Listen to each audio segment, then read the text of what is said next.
Evet sevgili seyirciler, Eurostar ekranlarında sağlık yolculuğumuz tüm hızıyla devam ediyor. Güzel Yaşam programında sizler için mercek altına aldığımız konu başlıklarına aralıksız devam ediyoruz. Şimdi sevgili seyirciler, yıllar içerisinde biz doğru nefes almayı unutuyoruz. En doğru nefesi bilir misiniz ki bebekler alıyor, diyaframlarını kullanarak. Yani nefesi burundan alıyorlar ve ağızdan üflüyorlar. Ancak bizler yıllar içerisinde bu alışkanlığı ya kafa nefesinin cazip gelmesiyle, yani ağızdan alıp ağızdan nefesi vermekle böyle bir alışkanlık geliştirerek unutabiliyoruz, ya da dışarıdan aldığımız ya da genetiğimizde var olan burnumuzdaki şekil bozuklukları sebebiyle doğru nefes alma konusunda sıkıntılar yaşayabiliyoruz. Bu da gelişim geriliği, küçük yaştaki çocuklarda gelişim geriliğinden tutun da beyin hücrelerinin gün içerisinde fazla sayıda kaybına kadar sonuçları beraberine getirebiliyor. Bunlar işin hastalık kısımları. Ama bir de sosyal yaşamı sekteye uğratan kısımları var. Doğru nefes almadığınız takdirde bir kere dışarıdan aldığınız, ağızdan aldığınız ve filtrelenmeyen o bütün mikropları ve kirli havayı vücudunuza hapsedebiliyorsunuz. Geceleri mi horlama beraberinde geliyor. Hatta daha ilerleyen safhalarda yine bir hastalık olarak belirtisi ön plana çıkıyor. Uyku apnesini tetikleyebilecek durumlar söz konusu olabiliyor.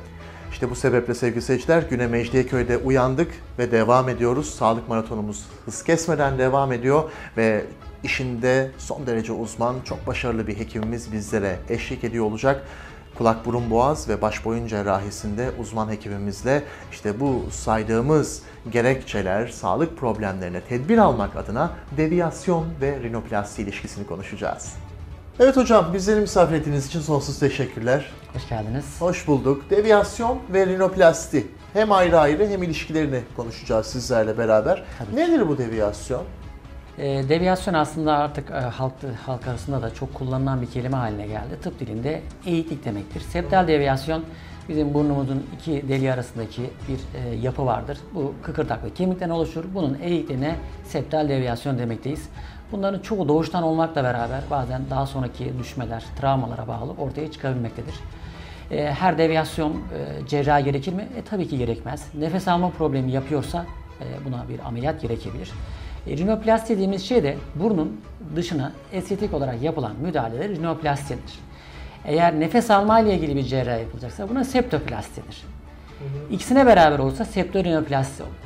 Bizim kulak burun boğaz hekimleri olarak en önemli belki farkımız o diyebiliriz. Biz daha çok işin fonksiyonel kısmını ön planda değerlendirip burnun dışına da şekil vermekteyiz. Deviyasyon beraberinde gelişim geriliği olmak üzere küçük çocuklarda ve bildiğim kadarıyla da beyine oksijen gitmesi noktasında ya da beyin hücrelerinin kaybı noktasında da çok ciddi sorunları da beraberinde getiriyor, değil mi? Şimdi onunla ilgili şöyle, aslında yapılan birçok çalışma var. Normal sağlıklı kişilerde, yani toplumda %40 ila 60 oranında septal deviyasyon mevcuttur. Yani aslında bende deviyasyon var diyenler yalan söylemiyor. Deviyasyon var ama her deviyasyon olana nefes alma problemi olmadığı için nefes alma amacıyla cerrahi gerekmeyebilir. Neden oluyor peki?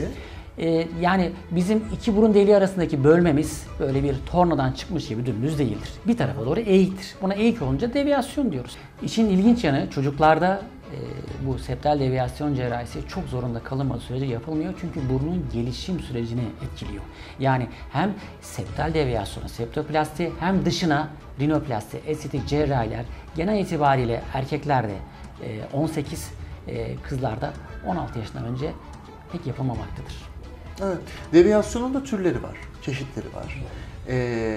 Yaşa ya da işte yaptığımız mesleğe, içinde bulunduğumuz sosyal yaşantıya vesaireye falan filan bağlı bir durum söz konusu değil. Ama bunun türleri var. Nelerdir bu türler?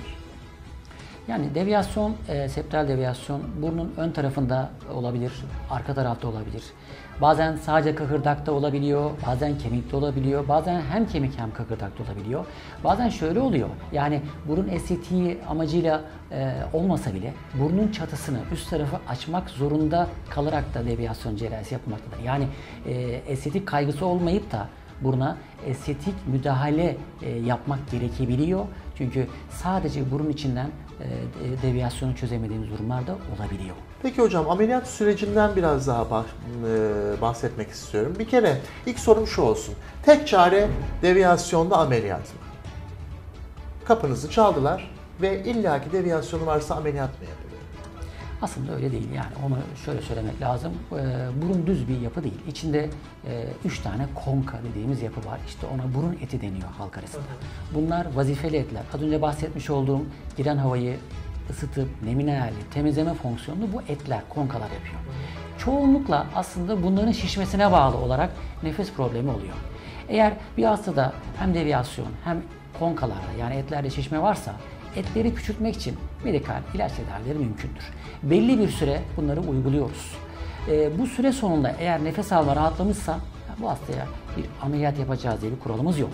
Ama ortalama 3 hafta ile 3 ay arasında aralık vermeden verdiğimiz ilaçlara rağmen burun etleri küçülmüyor.